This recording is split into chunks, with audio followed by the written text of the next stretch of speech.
You're listening to Do This First, a daily personal development podcast that focuses on science-backed, actionable steps towards your best year ever. Hi, I'm Sandy, your host. Today, we're unpacking the 5th installment of our new 10-part series, Autumn, A Time for Reflection. Yesterday, we talked about pressing pause, which is actually a science-backed way of reducing cognitive overload, renewing your mind, and taking care of your body and overall health. Pausing is a must if you want to stay around long enough to reap the rewards of your consistent hard work. Today, we're talking about the differences between reflection and pondering. They are similar, but not quite the same thing. Reflection involves thinking back on something in order to gain insights and understanding. Usually, it requires serious thought and consideration, and it's often about your own actions, your experiences, and your beliefs. It's very deliberate and a very structured process of thinking back. The main goal of reflection is often to learn from past experiences, to understand oneself, and to make informed decisions for the future.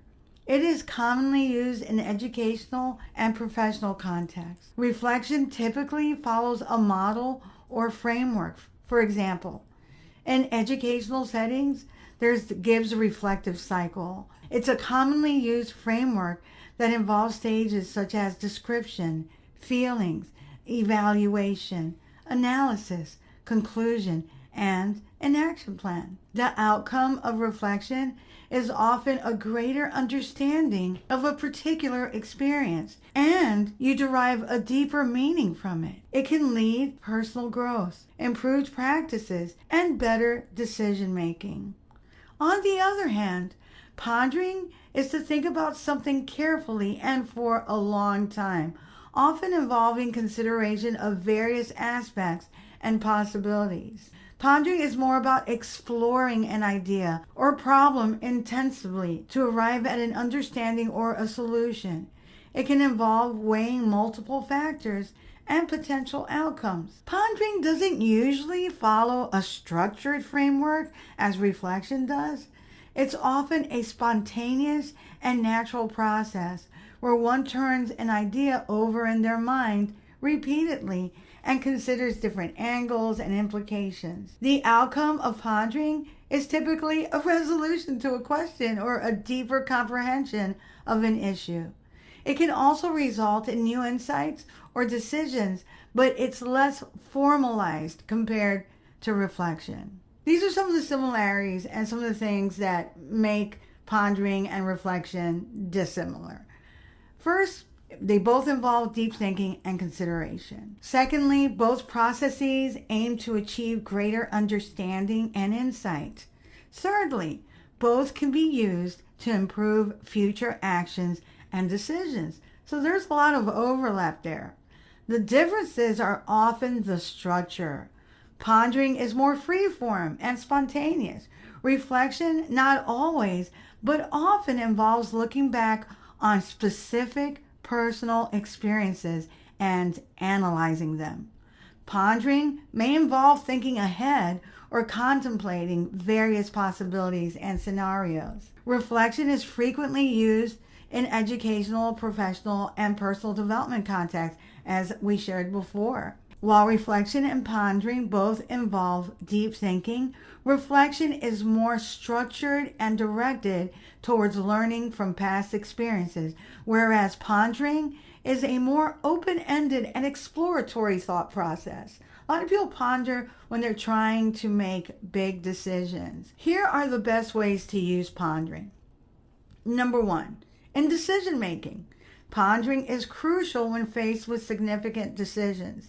Taking time to consider various outcomes, the potential risks and benefits can lead to more informed and thoughtful choices. Number 2, problem solving. Deep thinking about a problem allows you to explore different angles, to consider alternative solutions, and foresee possible consequences. Number 3, creative thinking. Einstein once said, imagination is more important than knowledge. Pondering can foster creativity by giving your mind the time and space to explore new ideas and connections. Number 4, philosophical inquiry. Pondering abstract concepts like the meaning of life, ethics, or the nature of reality can lead to profound insights and a more nuanced understanding of complex issues. Number 5, planning and strategizing.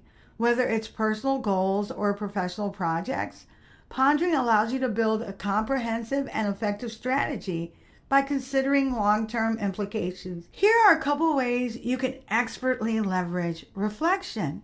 Number 1, for self-improvement. Reflecting on past actions, past successes, and failures can provide valuable lessons, helping you to improve and avoid repeating mistakes.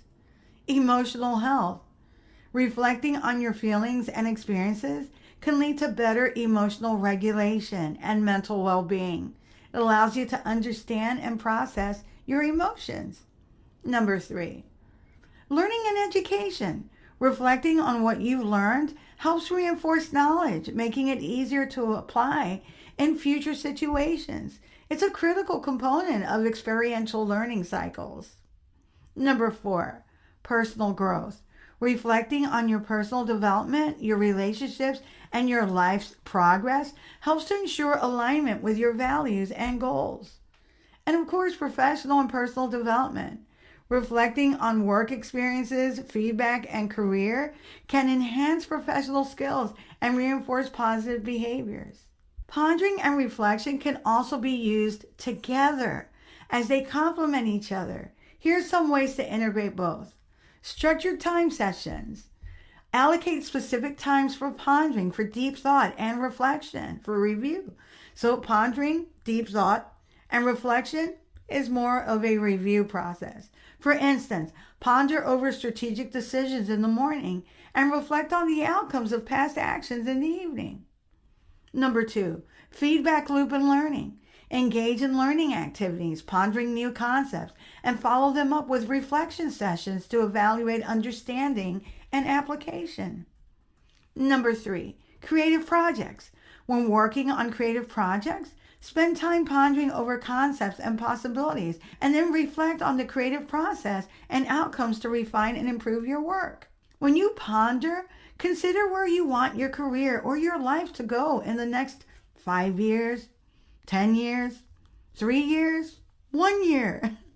Think about the skills you need to acquire, the roles you want to target, and the potential obstacles you might face. Take time to reflect by looking back on your past career moves. What decisions brought you the most satisfaction? Which ones didn't work out as planned? What lessons have you learned? You can apply this to your personal life as well. Take time to reflect by looking back on your past personal decisions with relationships. What brought you the most satisfaction? Where did things go wrong? What can you do to make sure that that doesn't happen in the future with a new person in your life? By applying both pondering and reflection, you can create a well-rounded approach to life's challenges and opportunities. These are the right steps if you want to make better decisions, continue growing personally and professionally. I'll leave you with 3 quotes that encapsulate the reflective and pondering sentiment of autumn, a time for reflection. There is a harmony in autumn and a luster in its sky, which through the summer is not heard or seen, as if it could not be, as if it had not been. Percy Bysshe Shelley. The unexamined life is not worth living. Socrates. Thinking, the talking of the soul with itself. I love that. Plato. To read a full transcript of this podcast episode, visit dothisfirst.life. You can also sign up for my weekly newsletter there and listen to all 237 podcast episodes and counting. My YouTube channel is at Do This First, and I'm currently at over 7,000 subscribers. Thanks to all that have subscribed. Tomorrow, we'll unpack episode number 6 on autumn, a time for reflection. Until tomorrow.